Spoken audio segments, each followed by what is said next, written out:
All Hit Radio.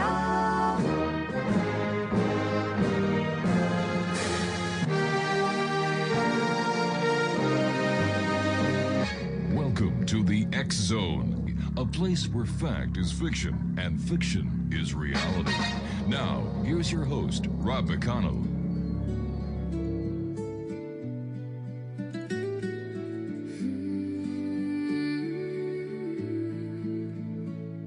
There's a voice beyond the silence, a whisper on the wind, a light beyond the darkness where every journey begins.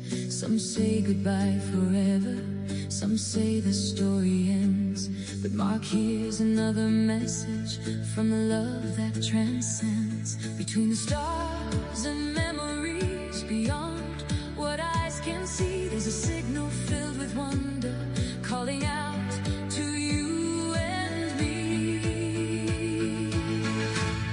Tune into the afterlife frequency, where love survives eternity. Every heartbeat, every soul, every story still unfolds across the veil through time and space. We are never far away on the afterlife frequency. Love lives on endlessly. An Oxford trained attorney, a seeker of the truth, walking where science meets spirit, searching for living proof. From ancient lands and mysteries to messages from above, he reminds us we're connected by the endless power of love. Through signs and synchronicities, the departed still remain, sending hope across the heavens like sunshine after rain. Tune into the afterlife frequency, where love survives eternity. Every heartbeat, every soul, every story still unfolds across the veil through time and space. We are never far away on the afterlife frequency. Love lives on endlessly. A feather falls beside you, a song comes on the air, a dream that feels so real at night, a reminder someone's there. The bond can never be broken, not by distance, not by time. For every soul is energy and every light still shines. Tune into the afterlife frequency. Hear the song of infinity. Every loved one gone before still walks beside us evermore. Through every tear and every prayer, their loving presence lingers there on the afterlife frequency. We are one eternally. So listen to the silence and the love that sets us free. Oh, heaven's always speaking on the afterlife frequency.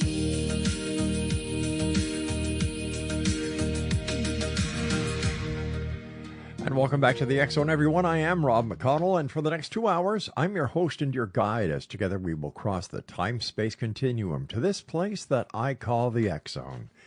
It's a place where people dare to believe and dare to be heard. It's a place where fact is fiction and fiction is reality. We come to you Monday through Friday from 10 p.m. Eastern until midnight, right here on the CanCom Broadcast Network and on your hometown radio, Classic 1220 CFAJ AM.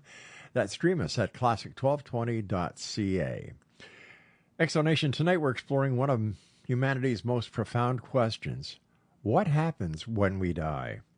Well, our guest this hour is Mark Anthony, internationally known as the Psychic Explorer. Mark is a fourth-generation psychic medium, an Oxford-educated attorney, best-selling author, and a respected authority on near-death experiences, spirit communication, and the survival of consciousness beyond physical death. His groundbreaking work bridges the worlds of science and spirituality, offering a unique perspective on the connections between energy, consciousness, and what he calls the afterlife frequency, just like that song that was dedicated to Mark.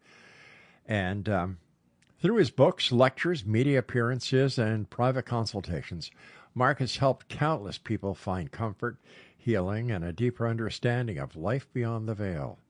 Tonight, we'll discuss spirit communication, signs from departed loved ones, near-death experience, consciousness research, and whether science is finally catching up to what the mystics and spiritual traditions have taught for the centuries.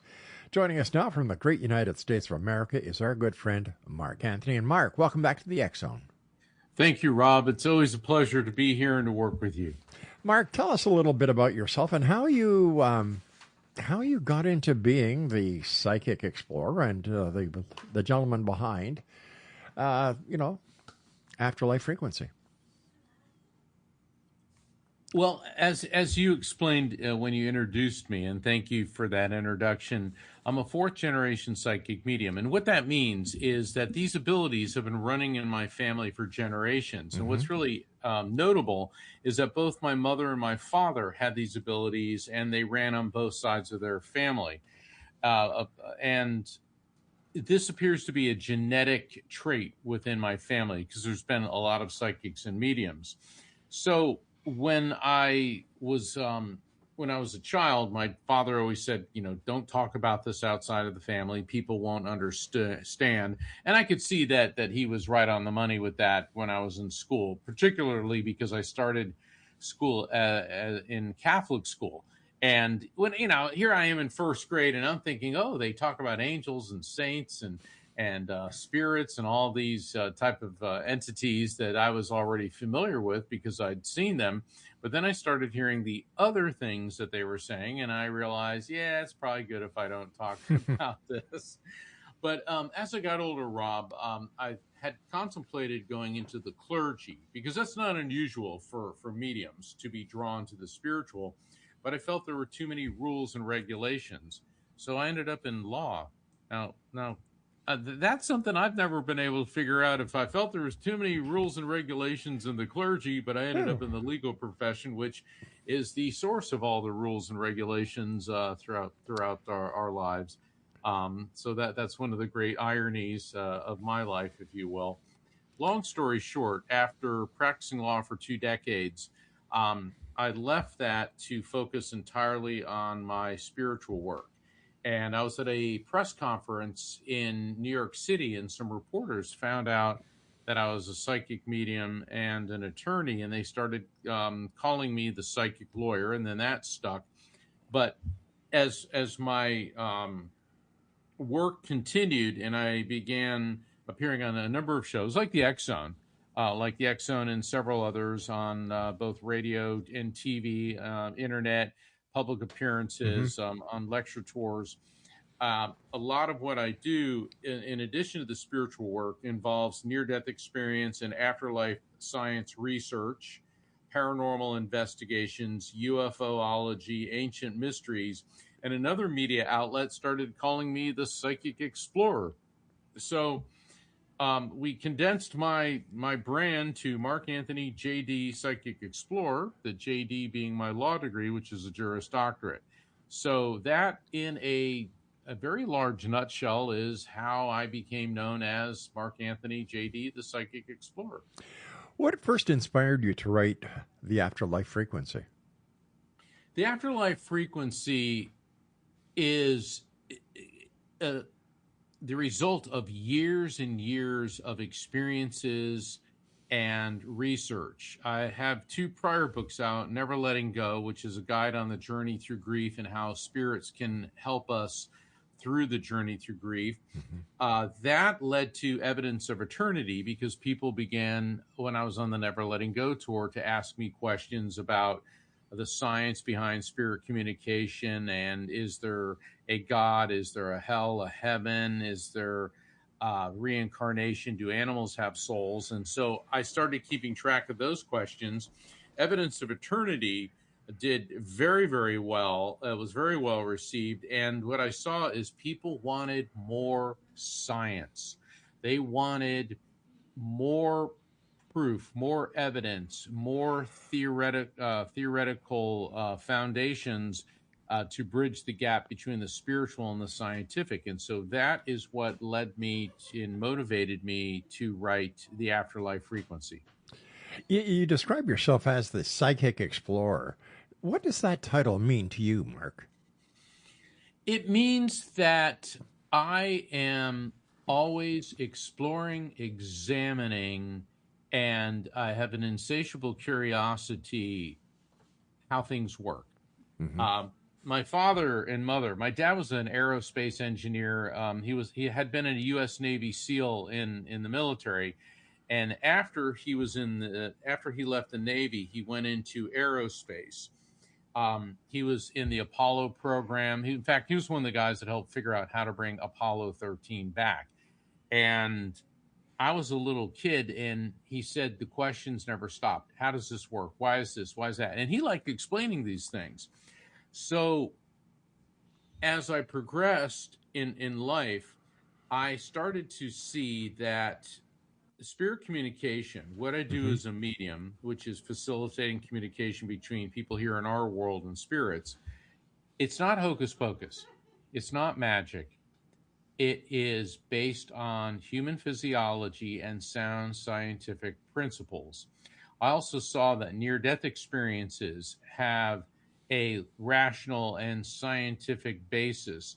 So do so-called paranormal investigations, spirit communication, aliens, alien abductions, ancient mysteries, what people call supernatural phenomenon. And so I explore and I examine all of these different phenomenon. And so that, to me, is what the psychic explorer means. Exonation, our guest this hour is the psychic explorer himself, Mark Anthony. And we'll be back on the other side of this brief break as the X-Zone continues with yours truly, Rob McConnell, from our broadcast center and studios in St. Catharines, Ontario, Canada. You're listening to us on the CanCom Broadcast Network and your hometown radio, Classic 1220, CFAJ AM, right here in St. Catharines, Ontario, that not only put us on the airwaves throughout Ontario and parts of the United States, but they also put us around the world, streaming us into 170 different countries. This is the X-Zone. I am Rob McConnell, Mark Anthony, and I will be back. And if you'd like to get more information on Mark, visit his website, afterlifefrequency.com. What eyes can see, there's a signal filled with wonder, calling out to you and me. Tune into the afterlife frequency, where love survives eternity. Every heartbeat, every soul, every story still unfolds across the veil through time and space. We are never far away on the afterlife frequency. Love lives on.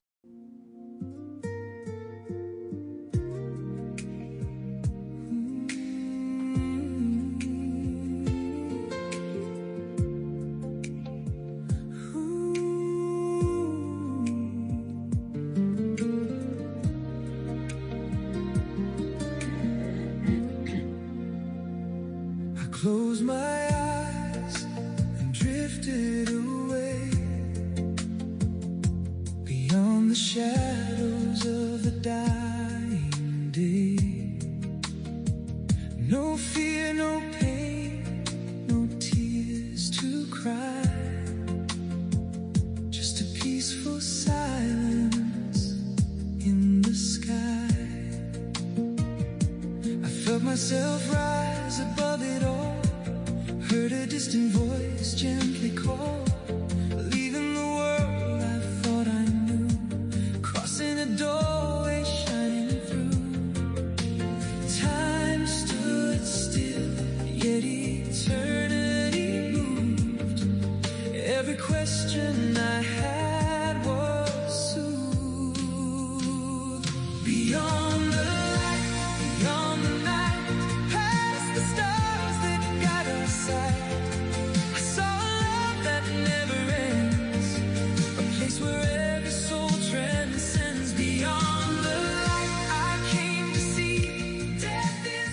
Exo Nation, our guest is Mark Anthony. His website is afterlifefrequency.com. Mark, in your opinion, during your research, what evidence have you found that as a lawyer you believe could win in court that spiritual, wait a sec, the evidence that you find most compelling for survival of consciousness after death? There's so many different facets of this. I mean, when you look at near-death experience research, for the last 51 years, ever since Dr. Raymond Moody released his book, Life After Life, where he coined the term near-death experience. And it's really interesting because I know Dr. Moody, and I was one of the keynote speakers at the 50th anniversary of International Association for Near-Death Studies, and he was there.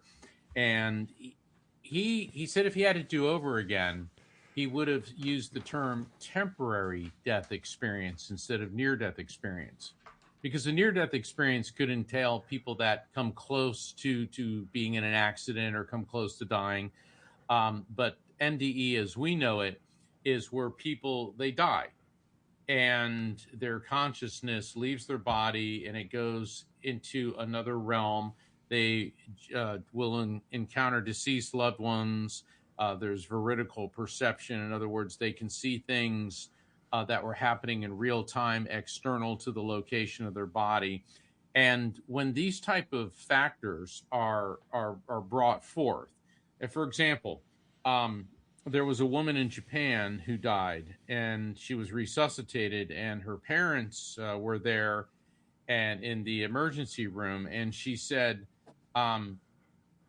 when I left my body, I saw my sister, but that cannot be, for she is alive. I saw the spirit of my sister. And her parents began to weep, and they explained to her that her sister had died in a car accident the night before. Oh, Lord. Yeah. Now, how could she possibly have encountered the spirit of her sister? Okay, so there's evidence. Then there's the type of evidence that I bring forth, and other mediums, other legitimate mediums bring forth in spirit communication.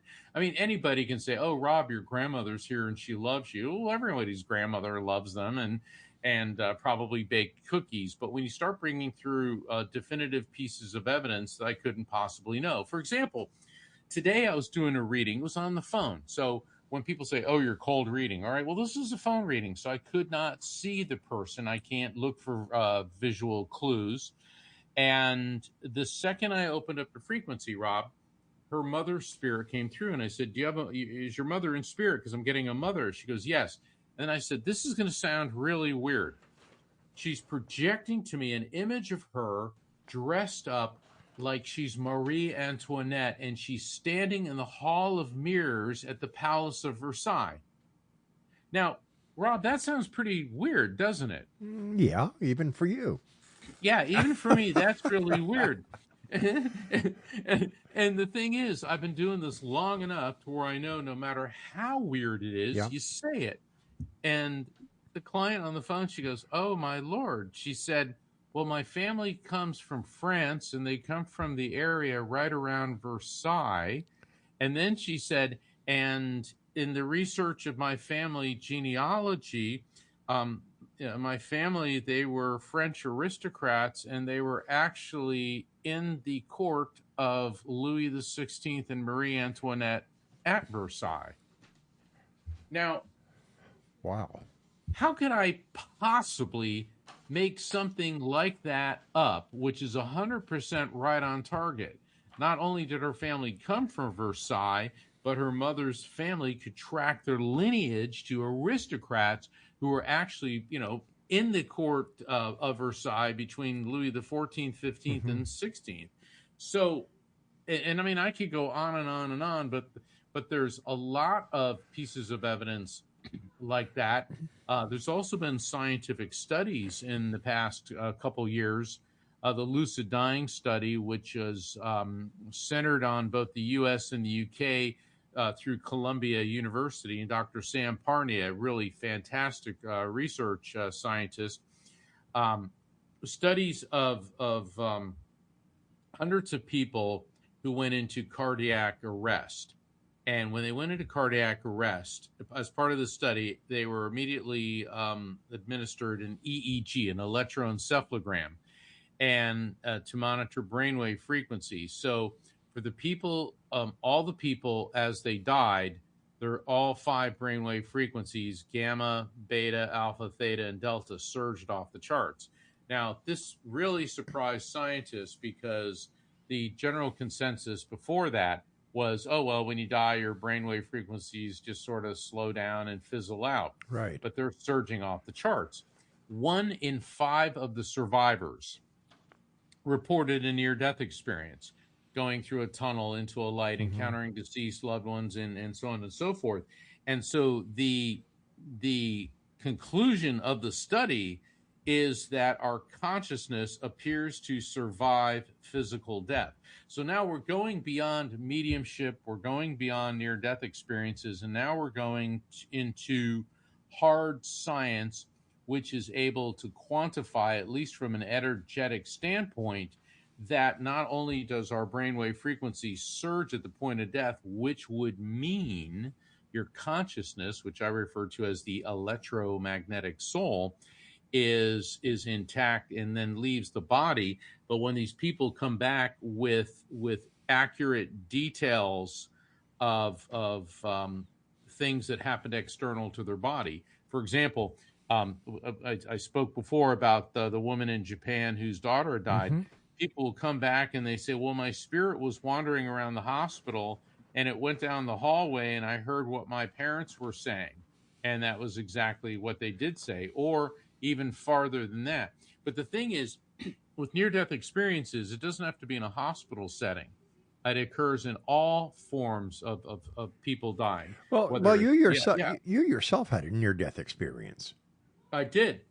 When I was 4 years old. My parents, they had moved to Orlando because Orlando, Florida. My dad was in aerospace, and he was away on a business trip. And what had happened is the community that we lived in, there was an outbreak of impetigo, which was like real common back then. But it's a really bad disease. Now, I'm the youngest of 3 children. So I have an older brother and an older sister, and I'm 4. I think my brother was maybe 10 and my sister was like 13 or 14. And I had impetigo, and the doctor told my mom, well, just keep him at home and give him a bath with bleach because you get these rashes on your skin. And so I remember being in the bathtub and smelling the bleach, but then all of a sudden I passed out. What the doctor didn't realize and what he didn't test for is my impetigo got so bad it turned into septicemia, which is blood poisoning. Yeah.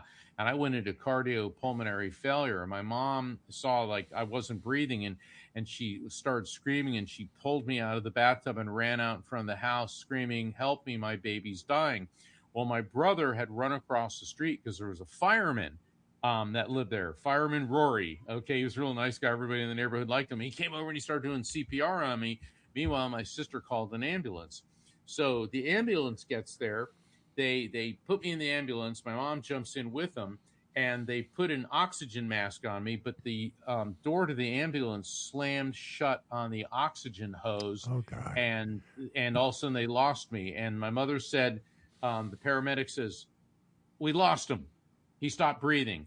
And so I shot out of the ceiling of the roof of the ambulance. Now, that was my spirit, because I remember hovering above Orange Blossom Trail, which is and still is a main thoroughfare in Orlando, and I could see the ambulance zooming down the road with the numbers on the top of the ambulance. And I remember, even as a little kid, I mean, I knew what numbers were. I was 4. I was a pretty bright kid. And I'm thinking, why are there numbers on the top of an ambulance? I found out later in life that that's so helicopters can identify both police cars and ambulances, like which unit they are from the numbers. Yep. So a lot more happened there. And if the listeners want to find out what happened, you're going to have to get my book, The Afterlife Frequency. You devil, you. So what role did your near-death experience play in shaping your life path? Oh, everything. everything. The interesting thing is people that have an NDE tend to develop psychic abilities or enhanced abilities after that. Mine had actually kicked in about 6 months before my NDE. I was about 3.5 when I started interacting with spirits. So it may have been just an overall part of my spiritual experience, or maybe it was an enhancer. But from a very early age, Rob, it demonstrated to me that life is more than just our bodies. Also, even though I was raised in a parochial school, my mother was Catholic, my father was Baptist, but even so, because they both had mediumistic abilities, it gave me an interfaith approach. In other words, we never said, well, we're Christian, we're superior to people who are Jewish or Muslim or Hindu or Buddhist. We never did that. We gave credibility to all belief systems. And the other thing that it did, Rob, it set me on this trajectory in life where I was always studying God, different belief systems, ancient belief systems, whether they were from highly sophisticated or like Egyptians and Greeks and Hindus, to more, I hate saying primitive, let's say less technologically advanced yet incredibly spiritual, like the native indigenous beliefs in the New World in North and South America. It just set me on this path where I always wanted to know more about that. Mark, stand by. We've got to take our break at the bottom of the hour. X-Zone Nation, Mark Anthony is our special guest this hour, a good friend of the X-Zone. And if you'd like to find out more about Mark, if you'd like to find out how you can buy that book so you can find out how his story ends, visit afterlifefrequency.com. I'm Rob McConnell. This is the X-Zone. You're listening to us on your hometown radio, Classic 1220 CFAJ, streaming us at classic1220.ca and on the CanCom Broadcast Network. Don't go away. Time stood still, yet eternity moved. Every question I had was soothed.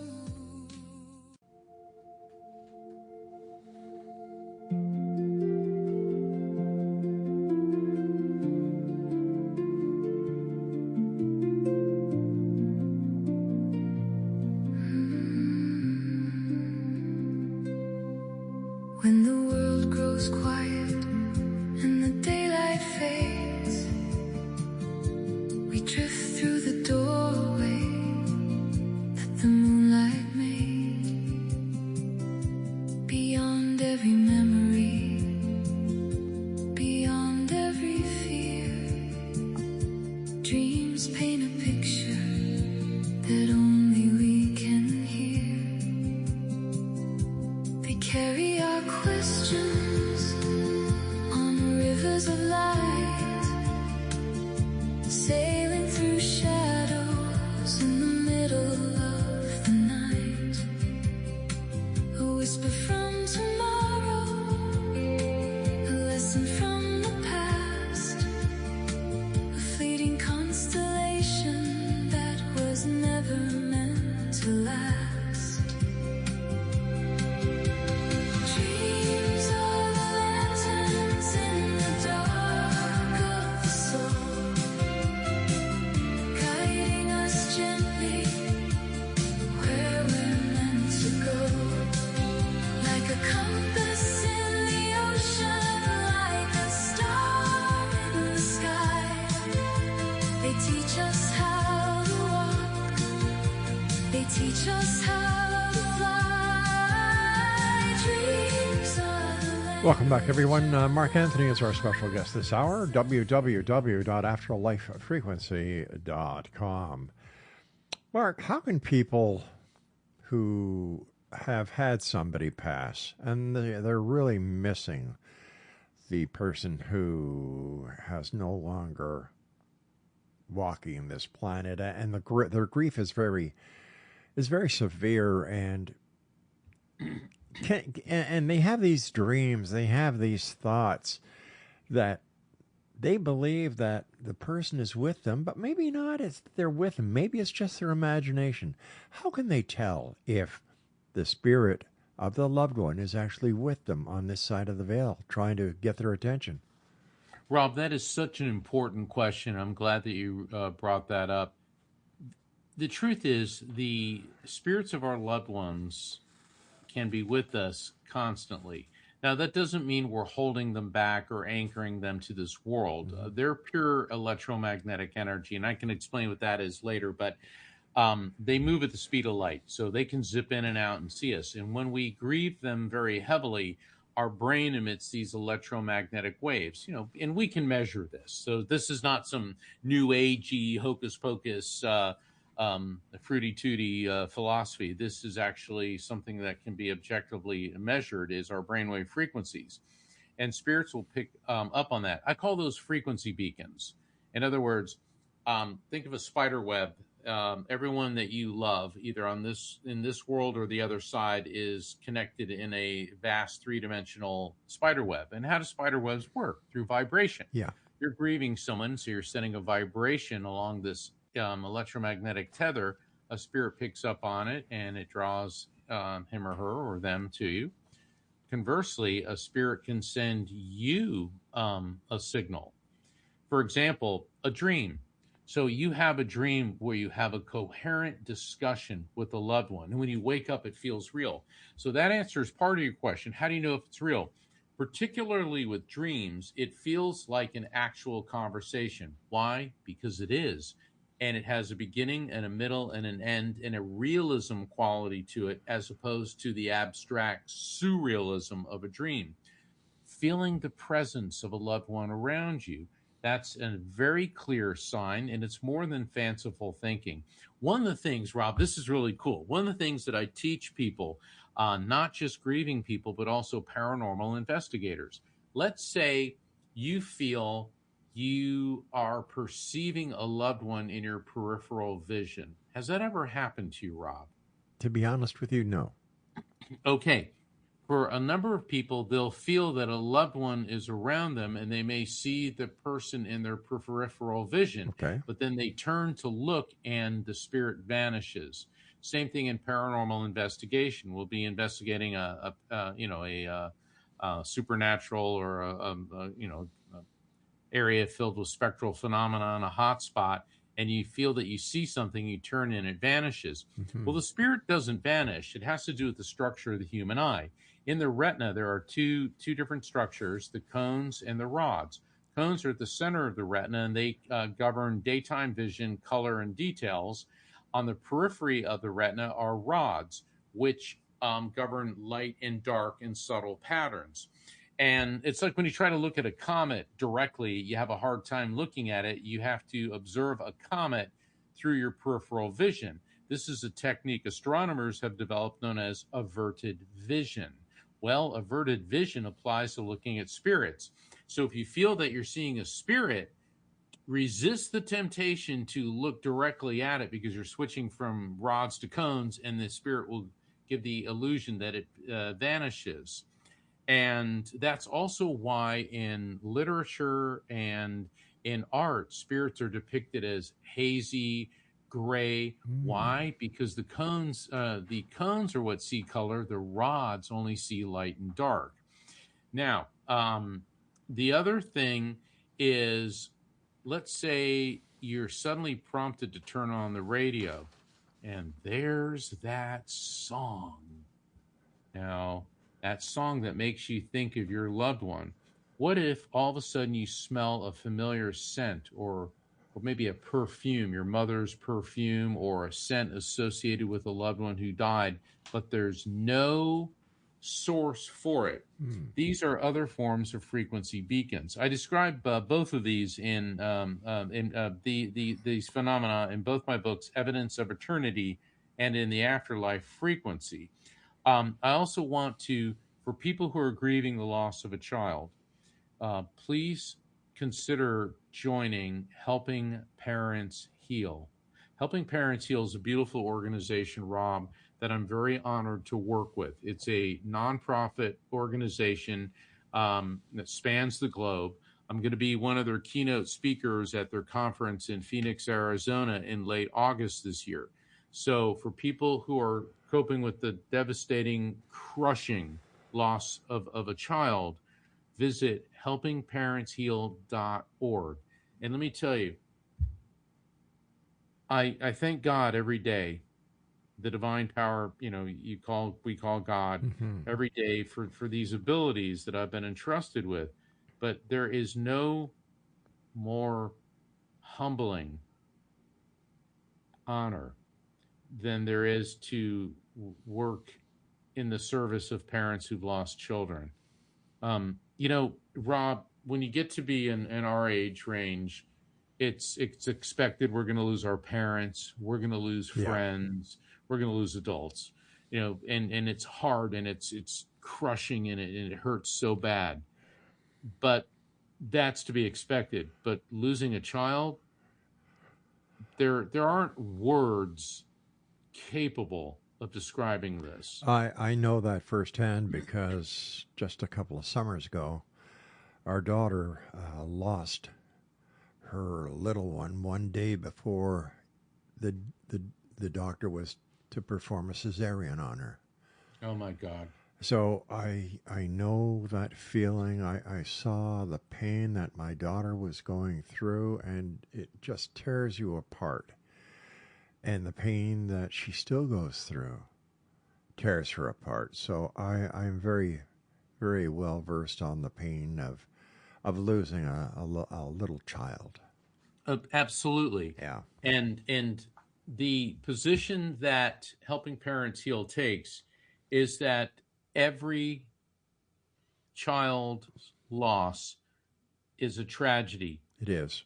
And they're all treated equally in that, oh, your tragedy is not worse than mine, because this isn't a competition. No. It's not a competition on who hurts more or whose child died under more difficult circumstances. It's all a tragedy, and that's whether like your grandbaby passed in utero. It doesn't matter if the child was in utero, a toddler, or an adult. The bond between a parent and a child is like no other bond ever. And so you may want to pass on helpingparentsheal.org to your daughter so she can take a look. They use a cross-disciplinary approach. They just don't, yes, they use mediumship, but there's online events, there's local organizations all over the world. There's the conferences, and the focus is that nobody should go through losing a child. Nobody should go through that alone. No. And it just doesn't affect the parents of the child. The ripple effect through the family is just as devastating. And I can't describe the pain that I felt when I was with my dad and Laura. We were sitting at the kitchen table and I got a call, and it was somebody letting me know that our little granddaughter, who we were looking forward to meeting when we got back to Ontario, my pet dad lives in Quebec, had passed. I said, whoa, what do you mean? She's not born until tomorrow. And they said, well, Rob, there's been issues, and the little baby died before the cesarean took place. It was devastating for the entire family. It was the worst phone call I have received to date. And then having to be with my daughter and grieving, and the rest of the family that's grieving, and it's just a horrific thing. And I can't express to you and to anyone else out there who has a child or grandchild, I hope it never happens to you. Yeah, and it sets into motion such a complex chain of events. Mm-hmm. You can spend your entire life wondering, how can God do this to me? Yep. What is the sense of this? What is the justice of this? What did I do? What did my child do to deserve this? And it's not uncommon. It's very, very common for parents to have a sense of guilt, even if it's absolutely not their fault. Like, it's Exactly. not your daughter's fault, Yeah. not her husband's fault. Yeah. But still, it's natural for parents to feel guilt. We all want to feel like we're a superhero, that we could have swung in at the last moment and changed things and saved things. And these are all very normal and natural feelings, but they're also the ones that can suck every form of joy and happiness out of your life. And you can recover from this. That's what Helping Parents Heal teaches. It's a lifelong process that you go through, Mm-hmm. and that recovery is possible. I'm not saying that it's easy. No. It's like climbing, a rock cliff with your bare hands. I mean, it's going to hurt. It's going to be painful, and you're going to slip. And for every Hey, Mark, every, I hate to do this. I'd love to continue this conversation on the problem. other side of this break. This is the X Zone. I'm Rob McConnell, and we're coming to you on the CanCon Broadcast Network and on your hometown radio, Classic 1220 CFAJ AM, that stream us around the world on classic1220.ca. On rivers of light, sailing through shadows in the middle of the night, a whisper from tomorrow, a lesson from the past, a fleeting constellation.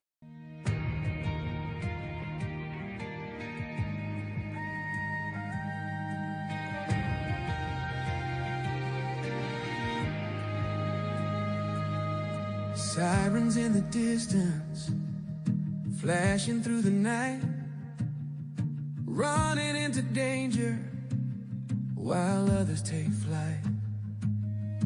Boots on the pavement, heart steady and true, but there's something deeper guiding what he'll do. Beyond the flames, beyond what eyes can see, a voice within speaks of destiny. He's a psychic firefighter, walking through the fire, saving more than bodies, lifting spirits higher. From the smoking shadows where the lost souls call, he hears them whisper. He answers them all.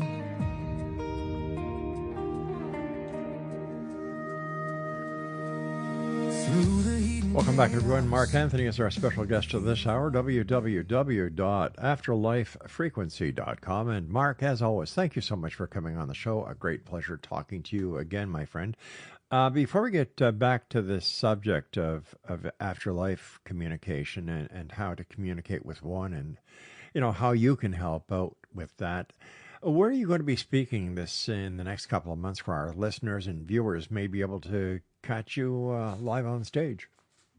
Well, I'm going to be in Houston in a couple weeks. In fact, on July 24th and 25th, I'll be at Body, Mind, and Soul of Houston.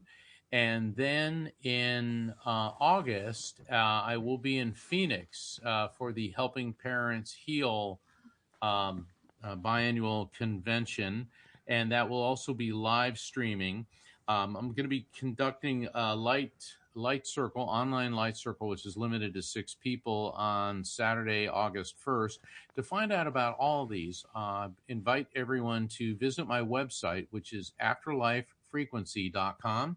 Please sign up for the newsletter. That'll keep you up to date because I'm constantly on tour and I've got all sorts of really great events. I do a live stream show every Thursday at 7 p.m. Eastern, 4 p.m. Pacific, The Psychic and the Doc. My co-host, Dr. Pat, is a world-renowned behavioral psychologist.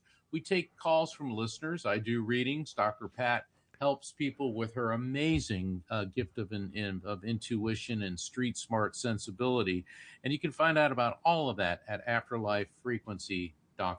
Now, Mark, for Helping Parents Heal, what's the website for that? That is helpingparentsheal.org. Okay. And it's .org because it's a nonprofit organization. And it has been just such an honor to work with helping parents heal.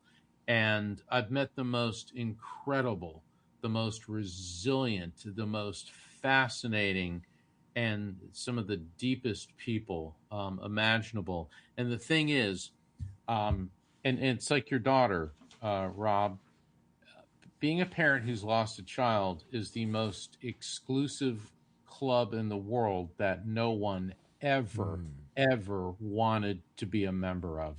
That is so true. Mark, you and I have talked in the past about deathbed visions, but I'd like to ask you, how do deathbed visions fit into our understanding of consciousness after life? Yes, immensely. Yeah. Deathbed visions, they also provide concrete proof of life after death. What a DBV, a deathbed vision is when people are transitioning, when they're going to die, they will start saying, oh my gosh, I'm seeing Aunt Martha, I'm seeing Cousin Joe. They begin to see spirits of people who've passed. Now, heretofore, the position of psychiatry and psychologists have been that this is a grief-induced hallucination, or a hallucination close to passing. However, in more in-depth studies that have been conducted, people that are not in danger of dying, family members, close friends, hospice workers, healthcare workers, other people start to see them as well. And what's happening is the brainwave frequency of the person who is transitioning is beginning to expand because their soul's going to be leaving the body. And so they're interfacing with the vibrational frequency of this other dimension that I call the afterlife frequency.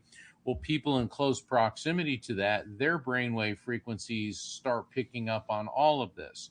And I've been at the bedside of a number of people who were in the active process of dying, and I was able to perceive the spirits that were coming through. In one case, I picked up on, I think it was 23 spirits, and the woman who was passing, her children were able to identify 21 of them. And the bizarre thing was, one of them was this orange tabby cat, and I kept hearing Harpo, Harpo. And her son said, my mother had a orange tabby cat named Harpo that died like 30 years ago. So the spirit of her cat was one of the entities that was going to greet her when she transitioned. And I find this very comforting. I mean, think about it. You're getting ready to leave this world, and there's people that love you coming to greet you. Now, I got two real. Steve Jobs, founder of Apple. Yeah. When he was dying, his last couple moments, he looked up and said, oh, wow, oh, wow, oh, wow. And his family members said he was looking and interacting with something that was just incredible. Now, Betty White, okay, the last of the Golden Girls. I mean, Betty White was almost 100 years old. She's like 2 weeks shy of being 100 years old. She was married to talk show host Alan Ludden. Yeah. I think they met like back in the 60s, and they were married for like 20 years, and they were inseparable. They were soulmates, love of her life. After Alan died, she just was devastated and never remarried. Well, on her deathbed, and this was verified not only by her caretaker, but by her good friend, actress Vicki Lawrence, who played Mama's Family, and she was on the Carol Burnett show, that in Betty White's last moment, she looked up, smiled, and said, Alan. And then she passed. Oh, Lord. Isn't that amazing? It is so amazing that it just opens up the possibilities to what is out there and what we're really all part of. It's very easy, and I understand the position of skeptics and the atheists that, when you're dead, you're dead. But you got to look to the laws of physics. Energy is neither created nor destroyed, only transferred from one form to another. It is my belief that our electromagnetic soul, the energy that is housed in our brain, okay, the brain's like a computer hard drive that hosts the program that is our soul, is a coherent quantum field. and that when it leaves our body, in other words, when you die, you take you with you. And if you look at the laws of physics, energy is neither created nor destroyed, only transferred from one form to another. So who and what we are is getting transferred to another dimension. And it appears that, not only it appears, I know this because I do it every day pretty much, we can communicate with these souls. And it's very comforting. So people say, oh, you're just making that up to make people feel better, blah, blah, blah, blah, blah. Well, first off, I wouldn't do that. And secondly, if I wasn't convinced it wasn't real, then I wouldn't do this. And I've just seen too many things in my travels, in my examinations, in my life that defy materialistic, what they call Newtonian reductive materialism, that, you know, when you die, that's it. I have seen way too many things to justify that we go on beyond physical death. We've got about 3 minutes left, Mark. Quickly, what are the most important and exciting developments currently taking place in consciousness research? I think that the enhanced and ongoing studies with near-death experience and brainwave frequencies, in other words, scientists are beginning to quantify the electromagnetic field as it leaves your body. I know Dr. Gary Schwartz, Professor Emeritus of University of Arizona, his team is working on the soul phone, which is technology to communicate directly with spirits.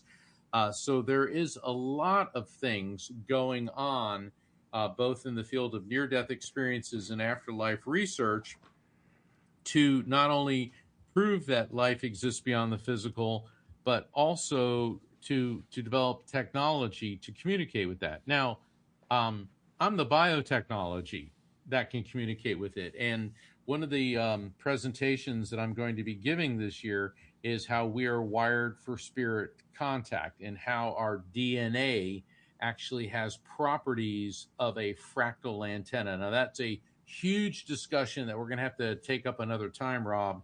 But put it this way, science is moving definitely in the direction of proving that we continue on beyond physical death and that we're capable physiologically and scientifically of communicating with spirits of our loved ones and other spirits who are, you know, beyond the physical realm. For those people who have had the opportunity of reading your book, The Afterlife Frequency, and those who are going to buy it, what do you hope readers take away from the book?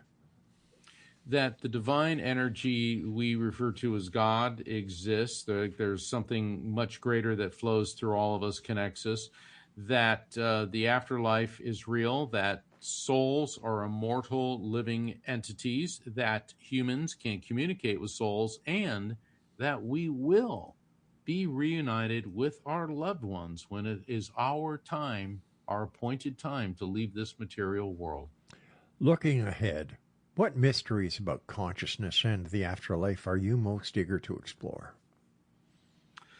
To prove that consciousness is not created by the brain, it's merely hosted by it, and that consciousness remains coherent beyond the physical. Now, I see this every day, but for the skeptics and for the people who are somewhat resistant to religious or spiritual beliefs, it will be very nice, and also it'll I think put a lot of people at ease for the definitive scientific proof that we exist beyond the physical. I know it's real, but you know we want the hard reductionist materialist to say, yeah, well, we got nothing in this to respond to that. Mark, as always, a great pleasure talking to you. Take care of yourself. Safe travels, my friend. Stay cool. And as always, I look forward to the next time you join us here in the X Zone. Thank you, Ron. It's been an honor. And to everyone listening to the X Zone, keep tuning in to Rob McConnell and the X Zone. You'll never be disappointed. Take care, my good friend. And X Zone Nation, if you'd like to contact Mark for a one-on-one consultation, his website is afterlifefrequency.com. I'll be back on the other side as we continue investigating the world of the paranormal and the science of parapsychology right here in the X Zone, Monday through Friday from 10 p.m. Eastern until midnight on the CanCom Broadcast Network and your hometown radio, Classic 1220, CFAJ AM, streaming us around the world on classic1220.ca. begins. Some say goodbye forever, some say the story ends. But Mark hears another message from the love that transcends. Between the stars and memories beyond